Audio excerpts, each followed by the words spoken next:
All right, Steve. Hi, thanks for joining us today, all the way from San Francisco. As I told you, you are number two. We spoke to Judy a few weeks back, and it's awesome to have you as number two. How you doing? Thanks, Jules. I'm good. Yeah, really good. I'm thrilled to be here. I'm excited. Awesome. So, as I said, the goal of this is to really share with current entrepreneurship students some of the experiences from the past, some of the pathways out of that, about how to navigate that transition from study to work, whether it's starting your own thing or working for someone else, and then just showing them where some of our students are now, what's possible. And you've got a really interesting story in terms of where you've ended up. But let's begin quickly with where you grew up and how you ended up studying entrepreneurship at RMIT. Yeah, great. No, yeah, thank you again for the invite to come and chat. I think it's, yeah, and sort of, we were chatting just before, but it's just really special to sort of be back chatting about it. I guess for me, the path from, I mean, I was born and bred in Melbourne, in the southeast suburbs. I grew up in Cheltenham, Parkdale, that kind of area.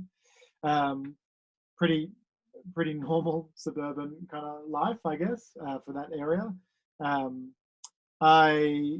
My pathway, I guess, it's a ways back now, but I guess for me, the pathway into the course and everything that it had was I remember this really vividly. I guess I always, going through high school, I was one of those kids that kind of always knew what I wanted to do, and I was reasonably good academically, I guess.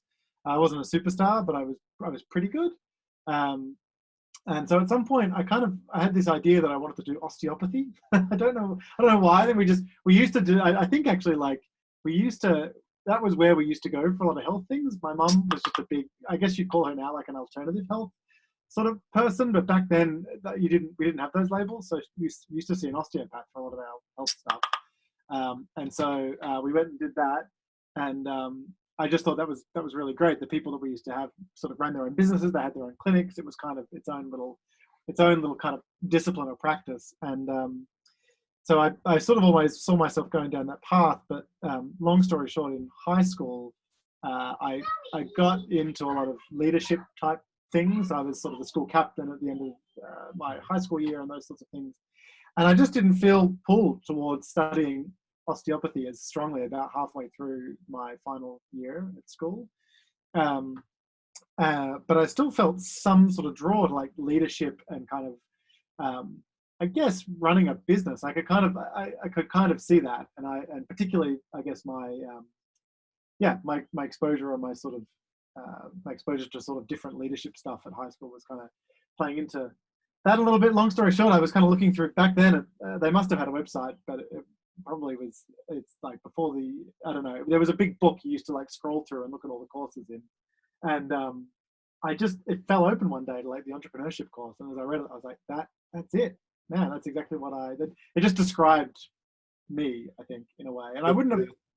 Yeah, there was something about the description of entrepreneurship that you went, and this is back in like 2004, 2005, right? So this is, we've still got you, yeah? Yeah, still got me. Sorry, the COVID life. My daughter just came in and opened the door up and then left with the door open. So sorry. No, totally fine.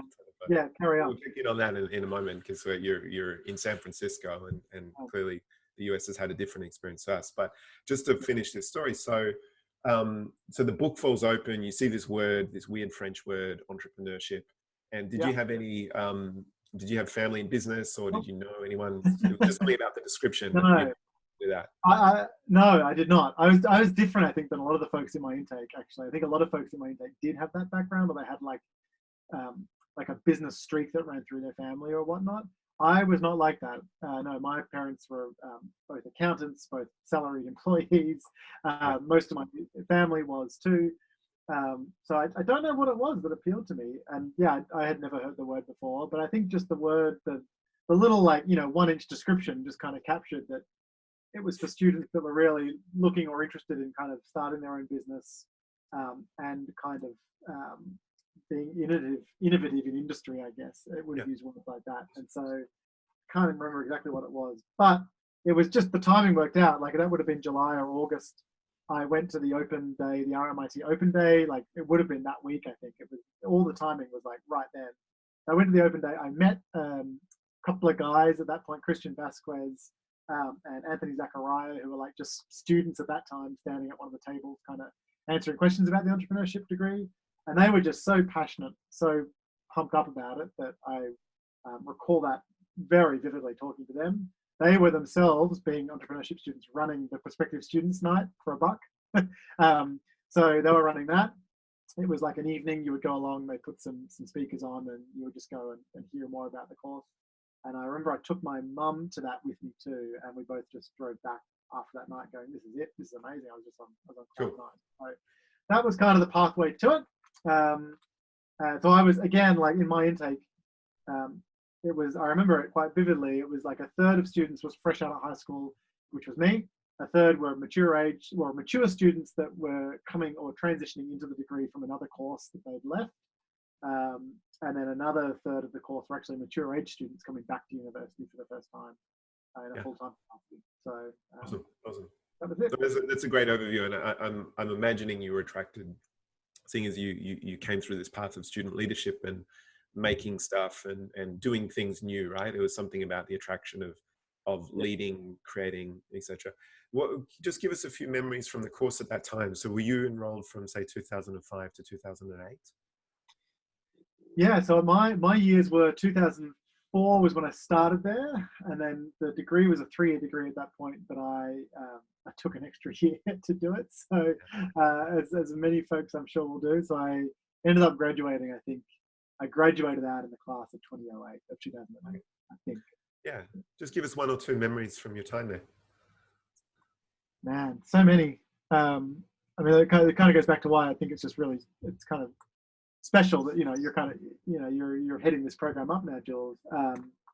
I think it's special because I think the way I can imagine you're going to be approaching it is, I think what made the course so great for me to experience as a student.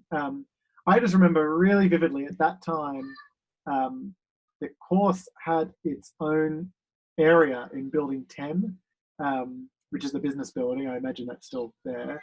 And we had sort of half a floor that we used. And so it was just a small course. But you got to know everybody pretty intimately, or you got to know everybody, I guess. There was maybe 80 students in my intake. And the special moments I have, they all circulate around that, I think. Like small, you'd stick around after class and, you'd sort of, there was sort of like 2 little offices out behind the main lecture area or the main classroom.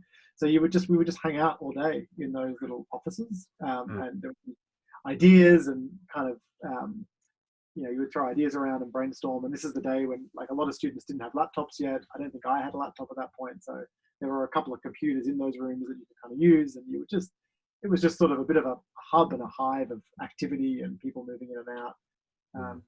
Probably like, I don't know, some favorite stories of the time. I mean, we used to have class. Actually, I remember there was one set of classes that we had on Wednesday mornings, and they were at the Innovation Lab on Collins Street, which we had rented out. And so we would have this lecture there for about an hour in the mornings, and then we would come out of that and actually have our sort of discussion-based portion of that class in the cafe up on Collins Street, which was just awesome as well. And it just felt, I don't know, it felt very real. So they're not exact, explicit stories, I'm sorry, but that was sort of defined my time at the course. I mean, what a lot of people talk about when their memory of university is as much about the students and the friendships and the cohort as it is about the course content, right? You're also talking to a kind of atmosphere of the course at the time in the building. And that's super interesting. I mean, it's changed today, right? We're in different buildings. It's a larger cohort. But in a way, one of the things I'm trying to do is work out how to recreate some of that feeling where you're in this together. You're not in competition with each other as much as you're helping each other develop ideas, etc. Did you tell us about how you transition out of the course to work? And towards the end of it, were you imagining you were going to start your own enterprise? I believe you worked for World Vision for a while. Now, clearly you're at Culture Amp, and this path takes us through Yammer, one of the first enterprise social networks, getting acquired by Microsoft. So you've had this very interesting and in some degree now kind of blue chip slash startup darling, Melbourne startup darling career, you know. So step us through this any way you want, but I think the zigzag, your blog was called the squiggly line, right? Like, Yeah, so yeah, step us yeah. through some of the zigzag of it, because it's easy, as you can imagine, when you're 22 or something, looking at where you are now and going, holy Yeah. moly, this guy must have it all figured out. But it usually doesn't feel like that at the time, does it? No, it didn't feel like it at the time. No, it definitely did not feel like that at the time. Yeah, so I think for me, like what the course gave me, I think, was, and actually we talked about this. This wasn't just a thing that I would look back on and say, oh yeah, it gave me this great thing. I would say we were very conscious. I was very conscious of it, but the course taught us that. Like, it was almost part of the curriculum. Was very much that you know, it's funny saying it now, because it's almost not the sort of thing you would say out loud anymore, but kind of who you know is more important than what you know. That was like a real war cry of the whole course. And that was, you know, it was encouraged, it was taught, it was kind of we all came to believe that very strongly, I guess. And as a result, I think there was a real inclination to connect with each other and to build that network and that dense kind of that dense sort of network of people, for lack of a better word. And so I did that, I guess. That was, I think, like the degree or the course gave me a lot of technical knowledge and awareness for a lot of technical things. But what it gave me more that was incredibly valuable, and actually, like, I think a lot about this actually today, you know, it probably gave me a stronger network than I have today in many respects. And because I've moved country, and there's a few other reasons for that, but it gave me this really rich, diverse, big network that you know, other peers or friends of mine in doing other courses, you know, maybe I knew them from high school or I met them afterwards and just was friends with them. They just didn't have that as they moved out into the world of work, and I did, and it was a distinct difference. And so when I moved out, I guess I really didn't. I moved out into work. So I left. I kind of knew by about year 3. So when we were going through it in grade 3, in our 3rd year, we had to start a business. And I kind of knew at that point that I probably wasn't going to start a business. So I kind of, I think what I'd been exposed to in the course sort of led me to feel that.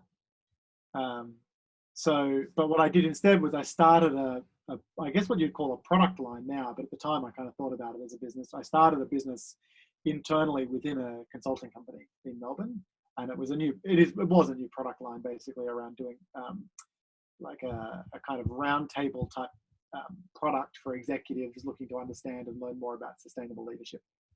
So okay.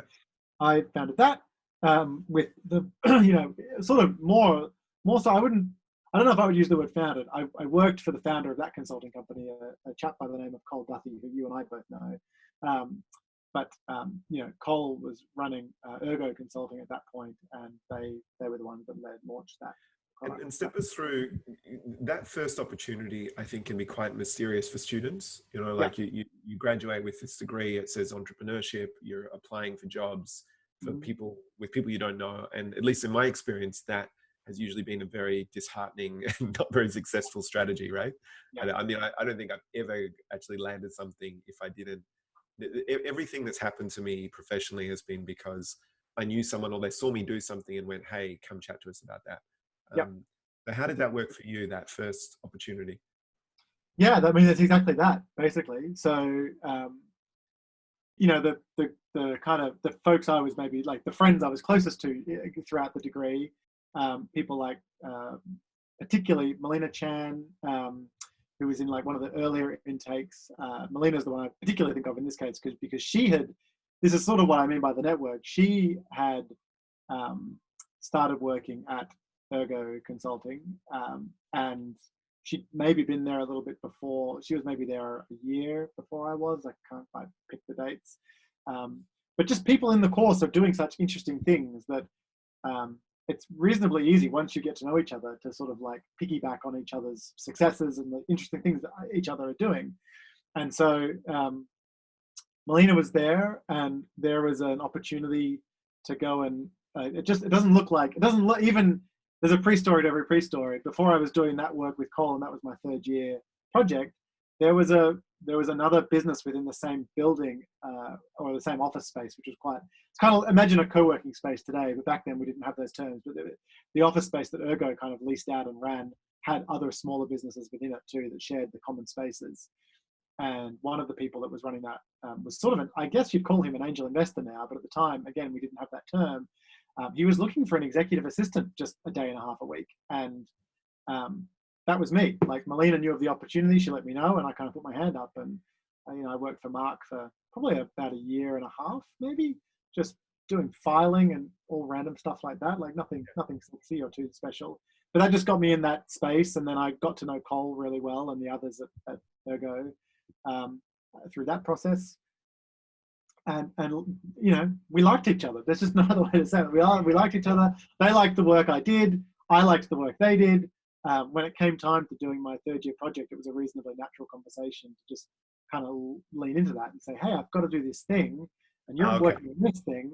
Why don't I come and help you with that? And so that's sort of the way you're right. It can be very mysterious for people, sort of they wonder, how did you get that? How did you get that gig? And it just, yeah, I wish I had a much clearer answer, but it's just kind of, yeah. When you backtrack it with a lot of people, there often is this serendipitous moment, and you've just described something about the proximity of the office, and you get to know somebody, and a recommendation through a friend that says, hey, you should speak to Steve. And that's how it's often worked for me too. But just to clarify, so your 3rd year project, which is now a subject called New Venture Creation that students do, you used this idea of a product for this company, a new kind of product, as the basis for you stepping through the course. Cool. So I want to, there's so much to cover with you, because it's an interesting 10 years or so. And I'm trying to keep this to, Yeah, tell me to shut up at any time. No, we're not doing the Joe Rogan 2-hour podcast style, even though I'd love to. Did you see that? 100 million to get. I know, it's crazy. Yeah. No, tell me to. Yeah, we can move quicker if you like. No. Well, I think lingering on these moments is good, but you also step us through the following 3 companies. Like, I'll throw 4 or 5 terms, and you step through us in a few minutes. So, meetups, World Vision, Ross Hill, Yammer, Microsoft, Culture Amp. So that's what about you? 6 there, right? Quick. Yeah, I love it. Let me try to do it. I'll try to do it succinctly. So I think, like I said, the degree kind of taught us as individuals, but it definitely taught me the value of networking, which was not something that was inherent in my family or anything. Like, we just didn't, it just wasn't the way we thought about it. Even the idea that who you know is more important than what you know was kind of heresy for me growing up. So it was such a shift for me to do that. And so I would say that network thing, it bleeds out into the next few years of my life after I graduated anyway. And in that world, like you sort of used the word meetups, I even deliberately worked part-time for a number of years after I graduated, because I just wanted to be in those environments. I wanted to prioritize being in the place where I could just meet up with people for coffee, and kind of, it sounds wonderful now. now in the place I'm in, it just sounds kind of like a dream. And I was very, looking back, I had a lot of privilege to be able to do that. But that's what I did. I sort of worked 3 to 4 days a week. I spent 1 to 2 days a week just having a lot of coffee with people, meeting people. This wasn't like random people I would drop an email to and say, hey, I don't know you all, shall we catch up? It was kind of like, we probably met in that way, I think. Just friends of friends, people that know other people who are doing interesting work, and you're trying to do interesting stuff, and you just find a way to meet each other in common spaces. So I went to a number of meetups. I'll keep it at that. I ran a reasonably, at the time, what I would think was a reasonably successful kind of larger conference called Trampoline. So I ran that with Melina and with Pat, and that kind of really expanded just the range of people I knew, but also the community that I felt a part of.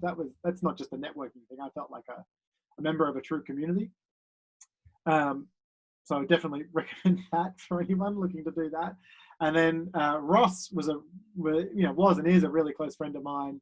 Was a very close friend of mine back at the BBE, or back in going through uni. And so he and I just collaborated on a bunch of things basically in our spare time. Winding the clock forward, Ross, as when Ross was going to do the degree, he was, I think, the first. I think he might have actually been the first, if not the second, but he was the first student to go through the Deloitte kind of the Deloitte fast track program, or what became known as the fast track program. I don't think they called it that when Ross went through it. And so as a part of that, he got exposed to Deloitte. And then as a part of that, his project was really launching Yammer as an enterprise social network, which today is still going. There's a lot more competition in that space now, Slack and Facebook and those kinds of things. But that was that. Ross then kind of parlayed that out of Deloitte into a job at Yammer as they were expanding out into the region, into APAC, into Melbourne. I didn't have zero idea, but like tech as a thing back then was not something in Melbourne or Australia that was a very well-known thing. Microsoft was here, Oracle was here, like those larger companies were here, but they weren't really regarded as tech in the same way that you would call it today.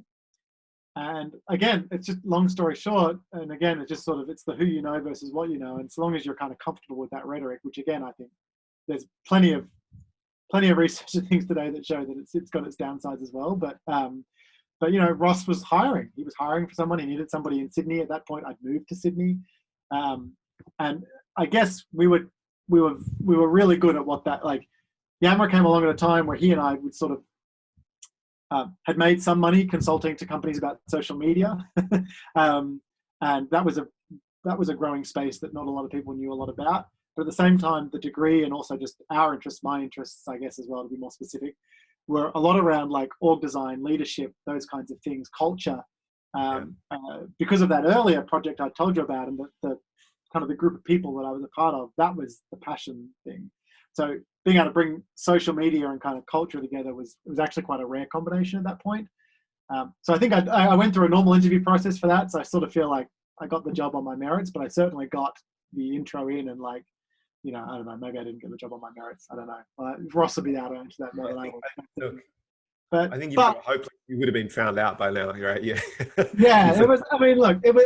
I'm probably getting into the details too much, and maybe ruining the story. But long story short, yeah, that was Yammer, and that was let's pause though for a second there, because as you know, I mean, I've talked to lots of people about this phase because it intersects heavily with my own PhD research. And I guess my observations were, and this is where I think it's relevant to students listening today, you guys rode a very interesting technology wave, which was, you know, Web 2.0, social media in the consumer space, not the business space. So Facebook and Twitter was still fairly early, right? 2008, 2009, 10. I mean, my parents didn't know what it was, you know, this sort of stuff. So, and it started outside, I think, of you, not you specifically, but that cohort as kind of the internet kids, right? You're playing with this stuff in your personal lives, you're doing things like meetups, and then you're trying to explain to suits and businesses, why the hell would we stick this into our business? Like, what benefit would we get from this? Yeah.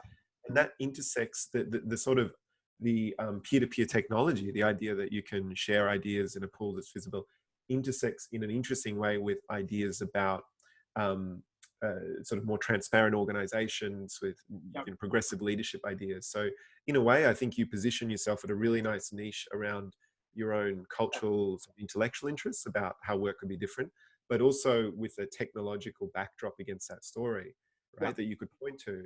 And I saw a similar thing happen, say, 5 years later with crypto and blockchains. And I reckon, just so for students listening today, it's very interesting if you can say, well, what is the tech wave coming through? And I would point to something like ambient computing or voice at the moment. So I think this is jumping around a little bit, but we're all stuck at home, right? And we've seen the way the smartphone has become this ubiquitous in the pocket device. But if you think about the future of being in the home as sort of inside the smartphone, when you can talk to Alexa or Siri or whatever it is and book appointments, etc., the user experience for that, like getting really au fait, understanding the possibilities and limitations of the technology, what works and doesn't, alongside a cultural discipline like, you know, what makes for a great home experience or something. I mean, that something like that. I'm just using this as an example of how, when you're starting out, you can find a story and an emerging technology that gives you an excuse to get in front of executives and explain it to them. Would you agree with that? 100%. Yeah. And I think, yeah, I would 100% agree. I feel there's a thought I'm having, which is that it definitely was the tech that got us in front of executives, or even like did that. But I think the meta trend was a move towards community, perhaps, and particularly I think the shift was like community within a culture. So it was almost like what's a company look like when you break it down or try to evolve it into a community rather than like a kind of series of boxes on an org chart. And that was a shift I think we're all very, or at least myself and the folks that we all ran around together, working, kind of collaborating with. I think that was a shift we were all very conscious about. And as you say, the technology piece that was leading, that was the thing that was leading that charge. So we did play with a lot of that stuff. But as you say, I would just pick up on the last point. Like I'm not a technologist. I can't write code. I've tried in the past, but it's miserable when I do. So I think for the students out there, you don't have to. I think it would obviously. I don't think you have to know how to go away and learn how to code. It's definitely one pathway, and that will definitely help you. I wouldn't lie about that. Knowing how to code in the modern day is certainly an advantage, but I don't think you have to know. But the thing that you were talking about there, that dance of like understanding what technology changes are afoot, and then how to kind of like make that make sense for people. That's a very, very good skill to have, no matter what happens. And then being aware of it, and just as you say, looking to try to spot the next thing, or being in the groups of people that are trying to spot the next thing, is very advantageous. It enables you to be luckier, right? It's still a question of serendipity and luck, but it's sort of, I think of it as you widen your probability that something good can happen, right? Yes. And just to close this off, like your job, I believe in the beginning was this customer success manager, right? Which sounds like almost this weird Orwellian term. But just to explain that, I mean, it's a much more widely accepted term now, but the essence of the job was explaining and helping companies realize how to apply the technology in ways that met their goals, correct? That's it. Yeah. I mean, it was one of those titles that, again, similar to the entrepreneurship degree, the customer success manager role. Yeah, I remember when we used to like explain to people what that was, they would just kind of go, "What? What do you do?" So maybe that's not a bad signal. If people have never heard the thing you're doing before, you're probably onto a good thing. Yeah, it's either going to bomb or take off. So let's just jump to today. But basically, the story was you're at Yammer for a while. The team grows. Yammer was the hip new tool. You know, it's interesting what happened to it. Slack and other competitors seem to move into that space. And we actually use Microsoft Teams a lot now, and it's in many ways it has a lot of the functionality I used to see in Yammer. So it's interesting that Microsoft is running both products. Yep. But Yammer gets acquired by Microsoft for $1 billion or so. It was a big acquisition. You end up in Microsoft for a few years, but I'm sure there's many stories you could tell about that. But you end up moving to the States, and then really just give us a minute or two on the transition to Culture Amp and where Culture Amps is today, because it's a homegrown startup. It's one of the big Melbourne success stories. Yeah. I kind of joke. So I moved over to the Valley. By this point, obviously, I was kind of in the tech industry, and I joke that when I thought about leaving Yammer or Microsoft at that point, I joked that like one of the criteria for the next thing I did would be that it was not an Australian company, because I just loved working for Microsoft and Yammer so much, and then Culture Amp came along, and there it was. Yeah. So I don't know. A story on that. I mean, it just.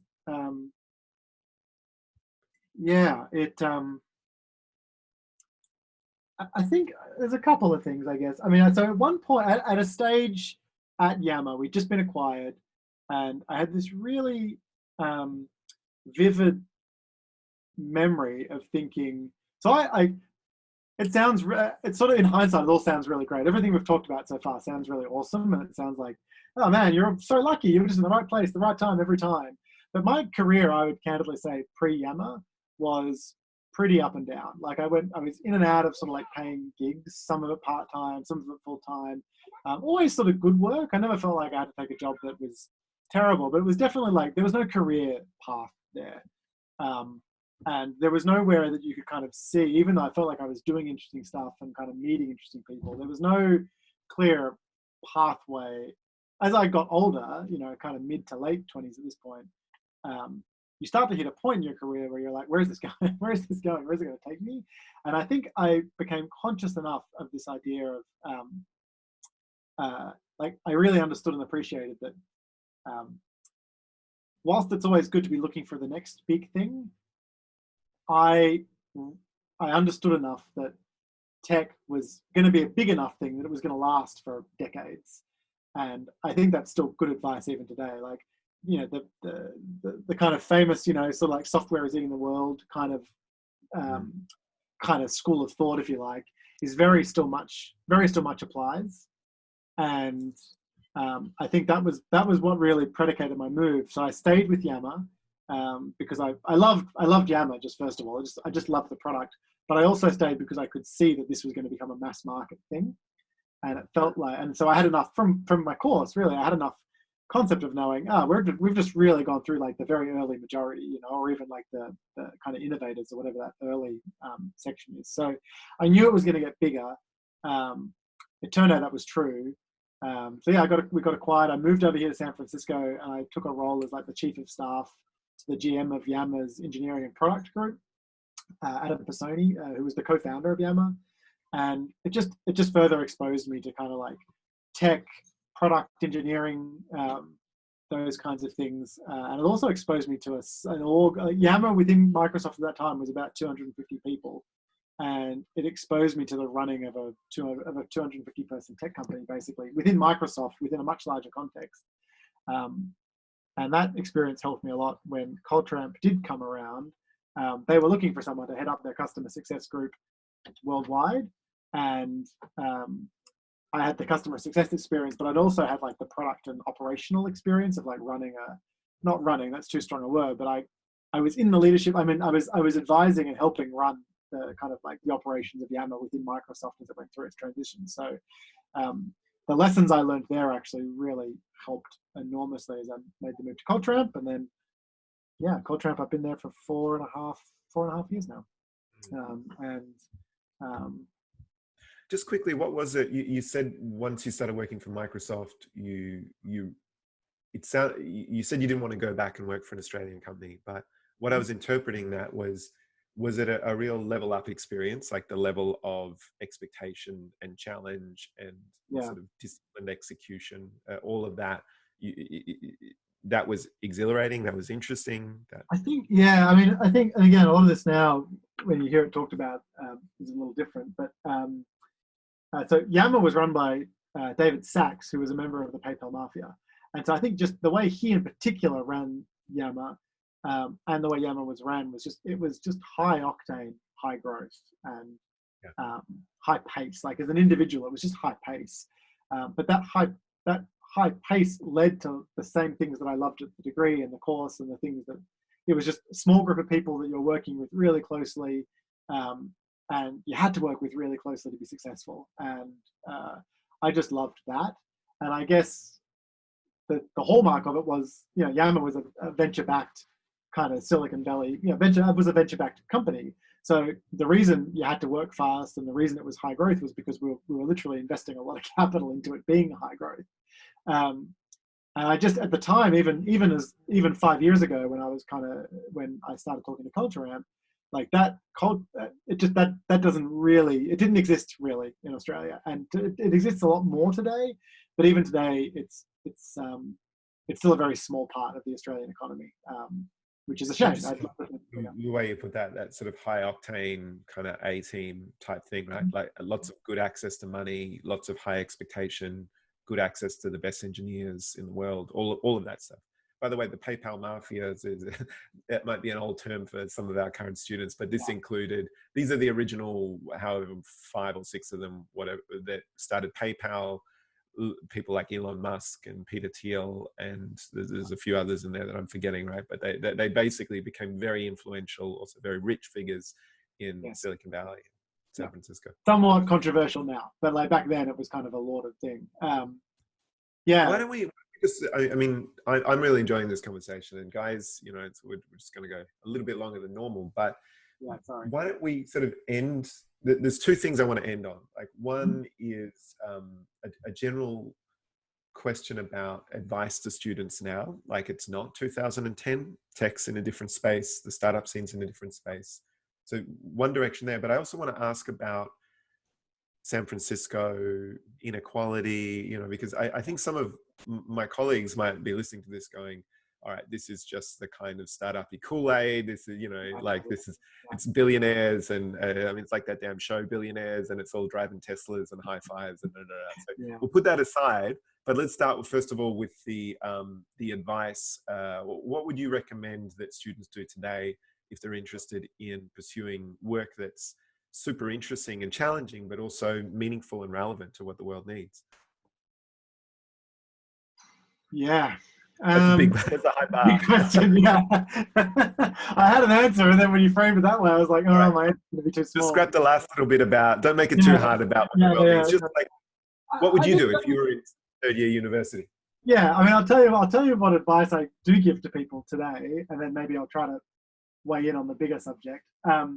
So there's actually, I'll share the link with you, Jules, and you can share it wherever this goes. But the first thing I do, there's a company called Wealthfront. Sounds weird. A company called Wealthfront.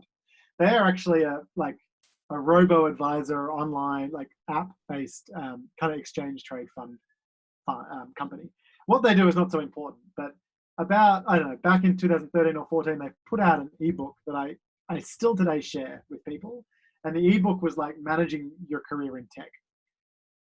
Outside of the fact that you may not even be wanting to go into tech, I think the stuff inside there is just full of wisdom about how to think about navigating the early years of your career.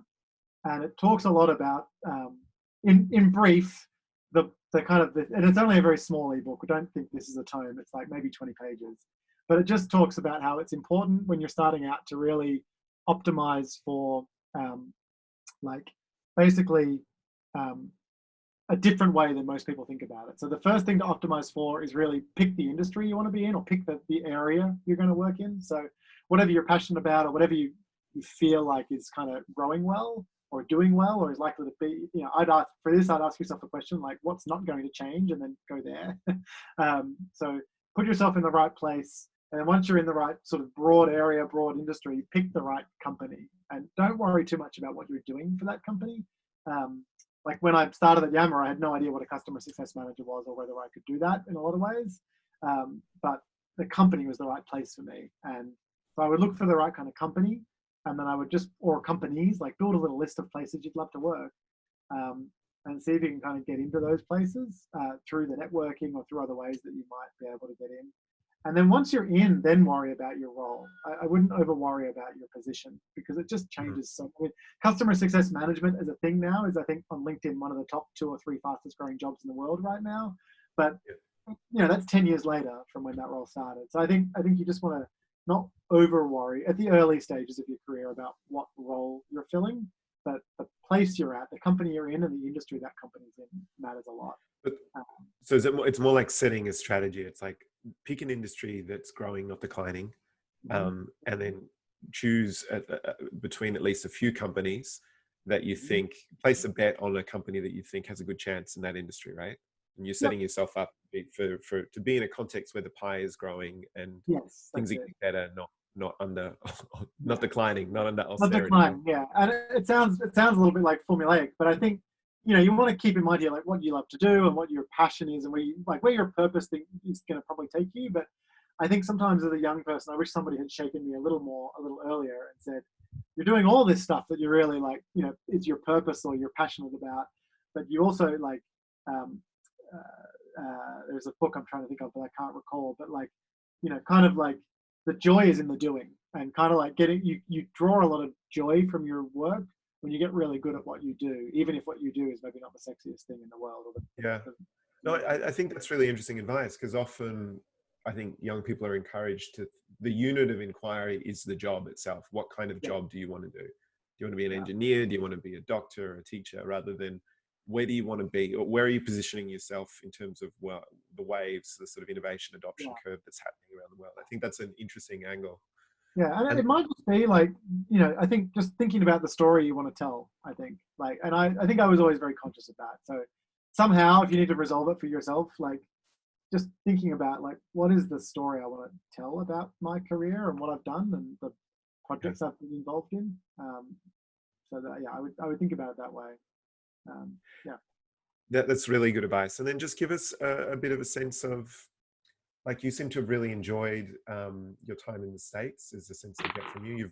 You've really raised your family there. You've got two Yep. kids. But also we hear so many negative things about San Francisco today, and there's this kind of techlash notion.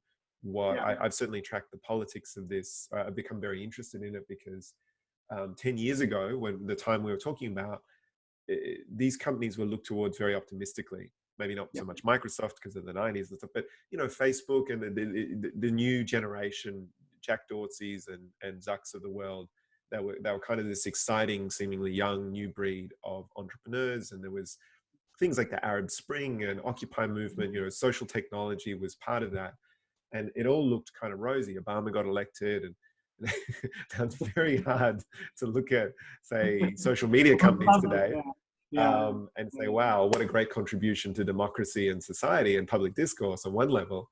But it's also just walking around San Francisco, I imagine. I mean, caricaturally, it's Teslas and homeless people and, Yeah. Google buses getting rocks thrown at them. So how do you kind of make sense of that? I'm not asking you to give us the definitive answer, but just more Yeah. like, for you and your family and stuff, how do you navigate that? Yeah. I don't know. I mean, yeah, it's hard. I guess I've got like a slightly, I don't know, there's just so many different, you know, Cole, the person I mentioned earlier in the call, I used to have this saying that, every point of view is a view from a point. Yeah. And I kind of have many different views on it. Yeah. On one aspect, like I work for an Australian-based company, so I get a very different perspective than I do if I was working for a company that was founded, in a garage type thing down the road.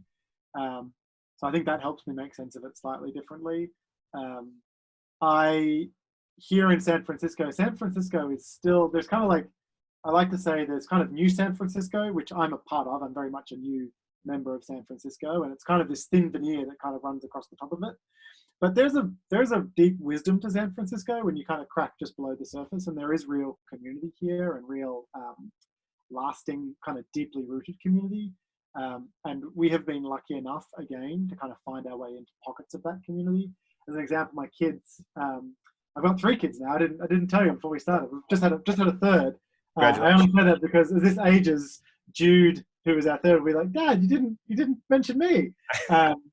Anyway, but yeah, like the preschool we're a part of, this is its 50th year, and it's nestled in like Glen Canyon, which, if you know San Francisco, is kind of this ravine that is sort of at the south end of the city. That's just this beautiful.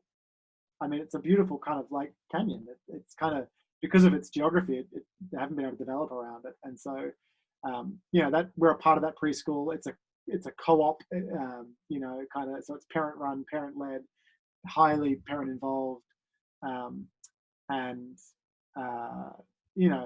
I see that, I have that vantage point, Yeah. which is very different. And then I work on Market Street. Market and Third is where the Culture Amp office is, basically, which is kind of, it's not quite in the worst part, but pretty close to the worst parts of town. And so I don't know how you make sense of it. It is confusing. I don't have any, I think I'd be doing it an injustice to say that I kind of could really get my head around it. It is just confusing. And, but we love it here. We love California, and we love San Francisco, and it's become home for us, even outside of, like we're not just here for my work anymore, or we're not just here for work. So it's become home, and we've found here a community of people that is very similar to that community that I was a part of in Melbourne, 10 years ago or so.